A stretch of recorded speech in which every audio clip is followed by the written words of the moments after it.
want to give you an overview of what's occurred this afternoon, kind of where we're at. I want to preface what my comments with, this is very preliminary, very active investigation right now, but there's some important pieces of information we think that's necessary that we put out right now. At 2:03 this afternoon, a citizen contacted Richland, Columbia 911 and reported gunfire at the mall near the Gap store. We started receiving a series of emergency calls after that. This prompted an all response from law enforcement. And of course, our Midland partners, it's a variety of agencies, and I'll recognize them just in a minute. But we had a hodgepodge of law enforcement responded to this particular location at the mall. And for those of you who may not know, this is an area that covers multiple jurisdictions, and that's why we train and have all area responses to situations like this. We're asking that the public stay out of the area. As I said, it's very active. We have a lot of the roads that are closed down, but we ask for continued cooperation with that. We still have law enforcement teams inside the mall.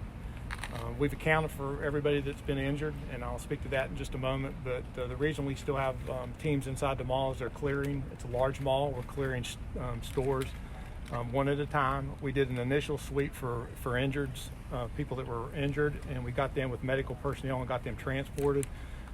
We had the individual stores that took immediate security measures and locked their stores down, and we had everybody shelter in place. So we have teams now methodically going through the mall and removing folks that they find that have sheltered in place and moving them to the unification site. We have established a unification site, which is just up the street at Fairfield Inn. That's located at 320 Columbiana Drive. We have a conference room secured there, and we're asking anyone that was separated or might be looking for a loved one or friends, that's where they can report, or they can call there at 803-732-4436. Again, that's 803-732-4436. As law enforcement teams locate people in the mall, that is where they will be taking them for unification, again, with friends and family. What we know currently, and again, I say this is very preliminary, we had 12 injured, no fatalities. I repeat, no fatalities. 10 suffered gunshot wounds, 8 were transported, 2 self-reported to area hospitals. Of the 8 gunshot wounds, 2 are in critical but stable, 6 are stable. We had 2 that were injured during the stampede, non-gunshot wounds, but were injured. And again, we transported folks to 3 area hospitals, Park Ridge, Richland, and Lexington. We have 3 people detained. What we know is at least 3 people were seen with firearms inside the mall, and at least 1 person fired a weapon. That could change. We're asking anybody with information that may have witnessed, may have video, or has heard something to contact our Criminal Investigations Bureau. That number is 803-545-3525,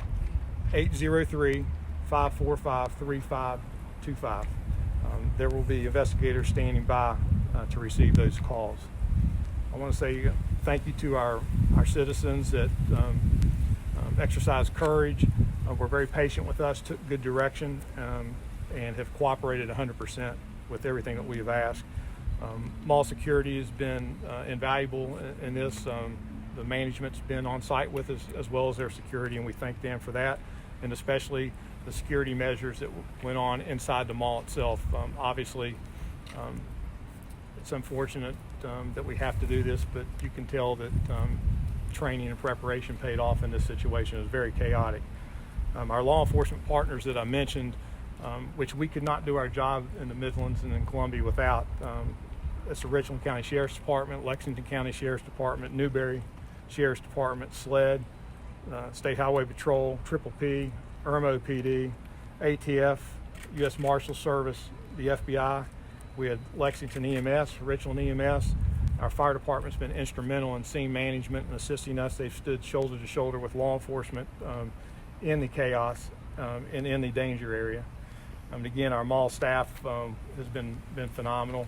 And of course, as you can see, we have great support here. Our city manager's been on scene, our mayor, and several of our council members. So We will share information as we get it. What's important that we put out now is that we have no fatalities, 10 injured. We have a unification site set up and a hotline, if you will, for anybody that has information. We know a lot of people saw a lot of different things and they fled out of safety, and we get that. We're asking, please take a moment, collect your thoughts, and reach out to law enforcement at the number that we've provided. I'll take a few questions. Do you have a sense of the motive? Was it a fight? What led to this? This is still early. We don't believe this was random. I think that's very important in situations like this. We believe that the individuals that were armed knew each other, and there was some type of conflict that occurred that resulted in gunfire. This was not a situation where we had some random person show up at a mall to, discharge a firearm and just, injure people. Do you know how many shots were fired at this time? No, we don't. We know that there was multiple rounds fired, though. Were any of the people injured children? The oldest gunshot victim was 73, and the youngest gunshot victim was 15. Were all the three suspects detained? Were they all armed, or was it one, two people armed? So what I said was we have 3 people detained. We have not called them suspects. They're 3 people that we would classify as people of interest at this point. We're reviewing video and talking to people that witnessed, and their classification may change. But right now, what we're releasing is 3 people that are being detained, and we don't have any information on types of weapons. I'm sure that'll be the next question. Yeah, were they armed at all when you detained them? No. What were the ages of those folks who were detained? We're not staying. Was it standard to have SLED and the FBI in an investigation like this? It's standard to have an all response.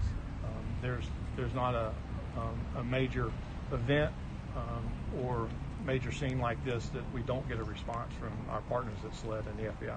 Is there a concern that it could have been gang related or even related to drugs at this time? That's preliminary. It's too early to know. Again, what we can say is it appeared that they did know one another. Go ahead. Thank you.